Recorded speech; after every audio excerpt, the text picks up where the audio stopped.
Okay, so student A. Student A was the one who used the sign instead of tangent. How would you have scored him on 22, 23? Karina? Or 23, excuse me. Well, even though they used the wrong trig function, all of their setup was still correct. So, I mean, it was partially right, so I would probably give them a 1, even though the original setup was wrong. Perfect. Caitlin? I would agree, especially based off of the explanation in number 20, or 23, how they said equals something. I'm not exactly sure what they're talking about, what is the something, but they did say that you could check your answer by using the Pythagorean theorem after they got it, which was cool. And then if you look up at the top, they actually did check their answer. So it wasn't like a full explanation, but it wasn't a 0 either, so I agree it should be a 1.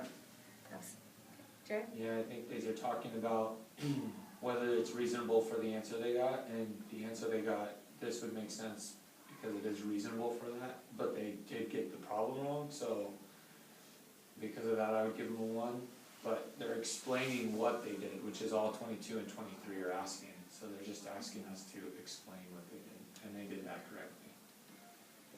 And the biggest thing I saw was there was also some lack of vocabulary. Yeah. So I understood what they were trying to get to, but not using the right vocabulary kind of, if there was a person who didn't know it, math, they'd have a hard time following. Okay.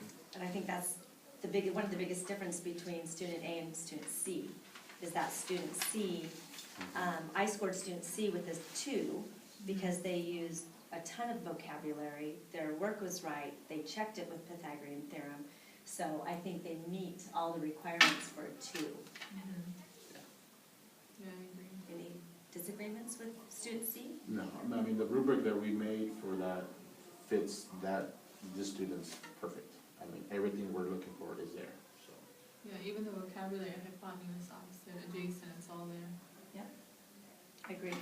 What about student B? That was pretty easy because they used the Pythagorean theorem when they weren't supposed to.